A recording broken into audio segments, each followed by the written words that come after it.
আমাদের কাছে কিন্তু বিভিন্ন জায়গা থেকে বিভিন্ন কথা আসে, সেটা অনেকটাই সত্য। এই রবিউল হোসেনের মতো আর এক শেখ রবি, আমি তারেক রহমান ভাইকে স্পষ্ট করে বলতে চাই, বিএনপির চেয়ারপারসন এবং আমি মির্জা ফখরুল ইসলামকে আমি স্পষ্ট ঘোষণা দিতে চাই, আমি জানি আপনি আমার কথা শুনবেন।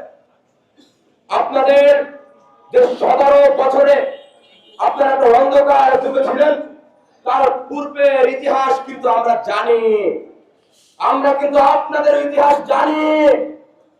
এই যে রবি, শেখ রবি, এই রবিউল হোসেনকে প্রোটোকল দিচ্ছে, তাকে ভাড়া নিচ্ছে, টাকার বিনিময়ে তাকে স্থান দিচ্ছে, এটা কিন্তু আমরা বুঝি। একে থামান, এর গলায় লাগাম লাগান, আপনাদের অস্তিত্ব নিয়ে কিন্তু আমরা কথা বলা শুরু করবো বলে দিচ্ছে। স্পষ্ট বার্তা, কে বা কারা এর বিরুদ্ধে, এর মাথার উপরে ছায়া হয়ে আছে, আমরা কিন্তু এটা ধরতে পেরেছি। আপনাদেরকে ছাড় দিব না। আমরা কিন্তু তারেক রহমানের দুর্নীতি জানি। আমরা পেয়েছিলাম যে ঠিক আছে, 24-এর পর নতুন বাংলাদেশ আসছে, সকলের পিছনের ভুলগুলো ভুলে দিয়ে নতুন বাংলাদেশে আমরা কাঁধে কাঁধ মিলিয়ে যেভাবে আন্দোলন সংগ্রাম করেছি, একই ভাবে আমরা নতুন সংস্কারের পথযাত্রা শুরু করব। কিন্তু আপনারা সেটা বাধা হয়ে আসছে। যদি আপনারা বাধা হয়ে আসেন, এই বিপ্লবী ছাত্র জনতা আপনাদের সেই বাধা ভেঙে দিবে। আজকে দুঃখের সাথে বলতে হচ্ছে, উত্তরা ব্যাংকের রবিউল হোসেন ঠিক আওয়ামী লীগের এই সময় যে অত্যাচার করেছে তার বিন্দু পরিমাণ আমি আলোকপাত করতে চাই। ওনার 8 বছরের এমডিত্ব করার কালে এই উত্তরা ব্যাংকের একটি লোক প্রতিবাদ করতে পারে নাই। দুঃখের সাথে যদি তার কোনো কষ্ট হয়, সেই কষ্টের কথা বলতে গিয়েও চাকরিচ্যুত হয়েছে। এইরকম ভাবে 63 থেকে 100 জন লোককে চাকরিচ্যুত করা হয়েছে। ডেকে এনে তাদেরকে চাকরিচ্যুত করা হয়েছে।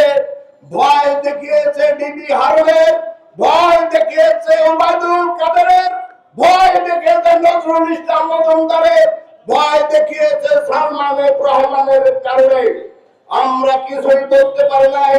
দীর্ঘ 8 বছর আমাদেরকে ব্যাংকে ঢুকতে দেওয়া হয় নাই। আজকের এই সভায় দাঁড়িয়ে বলতে চাই, আপনারা অনেক ফ্যাসিলিটিস, অনেক কিছু ভোগ করেছেন, আপনারা দয়া করে ব্যাংকের এই পরিসরের জায়গা ছেড়ে দিন। অদ্ভুত একটা পরিস্থিতিতে এসে পড়েছি, বড়ই অদ্ভুত অবস্থা। দীর্ঘ 15-16 বছরে একটা ফ্যাসিস্ট রেজিমকে আমরা সরিয়েছি, কিন্তু সেই ফ্যাসিস্ট রেজিমের যে মেকানিজমগুলো এখনো দেশের আলোচে কালোচে নানান জায়গায় বসে আছে, তাদেরকে আমরা সরাতে পারি, তাদেরকে সরাতে হবে।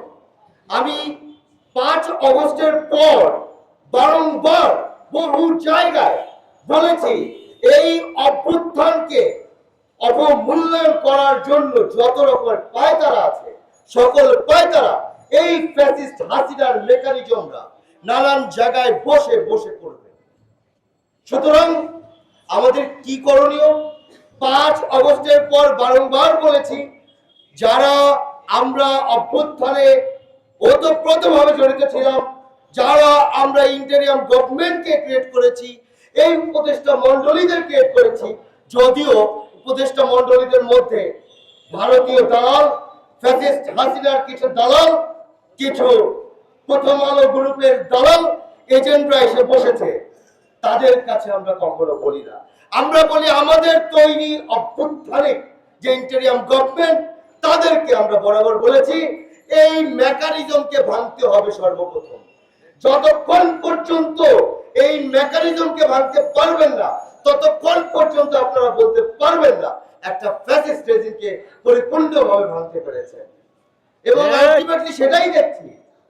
আজকে এই যে উত্তরা ব্যাংকের রবিউলের পূর্বের ইতিহাস বলা দরকার নেই, এই ব্যানারটার দিকে আপনারা তাকান, তাহলেই তার যে কয়েকটা গুটি কয়েক ছবি এই ব্যানারে দেওয়া আছে, এই ব্যানারে এই ছবি দেখলে বুঝতে পারবেন এরা কিভাবে তোষামত করে আওয়ামী লীগের পা চেটে, আওয়ামী লীগের দালালি করে, দালাল হয়ে কিভাবে ব্যাংকিং খাতকে ধ্বংস করেছে, কিভাবে জনগণের অর্থকে ধ্বংস করেছে, কিভাবে সাধারণ জনগণের সাথে বেইমানি করে, বাটপারি করে এই ব্যাংকিং খাতে এখন অব্দি টিকে আছে।